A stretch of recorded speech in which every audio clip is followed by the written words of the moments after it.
ফোরশপ record ভেঙে Nokia হাজির হবে এবার নতুন চমক নিয়ে তাদের নোকিয়া অক্সিজেন আলট্রা স্মার্টফোনটি দিয়ে 200 মেগাপিক্সেলের ক্যামেরা নিয়ে আসছে মার্কেট কাঁপাতে। শুধুমাত্র তাই নয়, নোকিয়া এর ফোনটির পিছনে থাকছে 2.1 ইঞ্চির একটি ট্রায়াঙ্গেল ডিসপ্লে, যার থাকছে সুপার অ্যামোলেড প্যানেল এবং 42 নিটসের পিক ব্রাইটনেস। নোকিয়া সবসময় তাদের ইউনিক ডিজাইন এবং ইউনিক ফিচার্স নিয়ে হাজির হয় মার্কেটে। নোকিয়া এই ফোনটির আরও একটি বিশেষ দিক রয়েছে, যা দিয়ে আপনি আপনার টিভিসি সহ কন্ট্রোল করতে পারবেন আপনার যাবতীয় ডিভাইস। ফোনটির এই বিশেষ দিকটি হচ্ছে আইআর রিমোট কন্ট্রোল। সো ফোনটির আরও চমকপ্রদ দিক রয়েছে যদি নজর দিই এই ফোনটির ডিসপ্লের দিকে।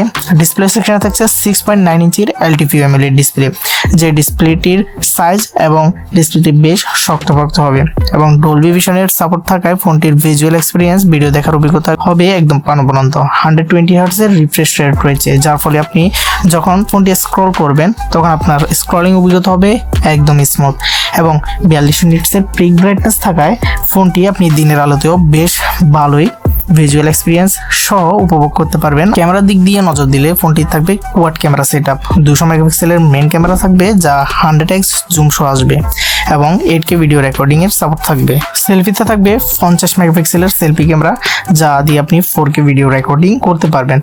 প্রসেসর দিক থেকে আসলে ফোনটিতে বেশ শক্তপোক্ত এবং ভালোই প্রসেসর ব্যবহার করেছে স্ন্যাপড্রাগন 8 এলিট। এই প্রসেসরটি একদম নতুন প্রসেসরটির মাধ্যমে আপনারা যে কোনো ধরনের হাই লেভেলের গেম অনায়াসে রান করাতে পারবেন কোনো প্রকার ল্যাগ ছাড়াই এবং পিওর ইউআই স্মুথ অপশনও থাকছে ফোনটির মধ্যে।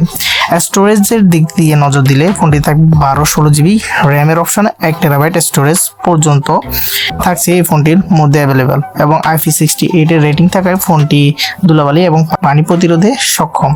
ফোনটির অন্যান্য দিকের দিকে যদি আমরা নজর দিই, আন্ডার ডিসপ্লে ফিঙ্গারপ্রিন্ট সেন্সর থাকবে, ফোনের ডাটা প্রোটেকশনের অপশন অ্যাভেলেবেল থাকবে, 5G কানেক্টিভিটি থাকবে এবং স্পেশাল দিকের মধ্যে ফোনটিতে থাকছে 2.1 ইঞ্চির super AMOLED triangle cover display, যার থাকছে 42 নিটসের পিক ব্রাইটনেস। এই ডিসপ্লেটি থাকছে আপনার ব্যাকে এবং ব্যাটারির দিকে আসলে ফোনটি থাকবে 5000 mAh এর লায়ন ব্যাটারি এবং 90 ওয়াটের চার্জার, যা ওয়্যারলেস সহ এবং এই চার্জারটি আপনারা বক্সের মধ্যেই পেয়ে যাবেন। USB টাইপ সি পোর্ট থাকবে, আইআর রিমোট কন্ট্রোল থাকবে এবং ডুয়াল স্টোরেজ স্পিকারের সাপোর্ট থাকছে এই ফোনটির মধ্যে। সো এবার অপেক্ষার বিষয় ফোনটি কবে বাংলাদেশ সহ পুরো বিশ্বে লঞ্চ হবে। নির্ধারিত তারিখ ঘোষণা করা হলে ডেডিকেটেড ভিডিওর মাধ্যমে আপনাকে জানিয়ে দেব। ইনশাল্লাহ দেখা হচ্ছে কোনো নতুন ভিডিওতে।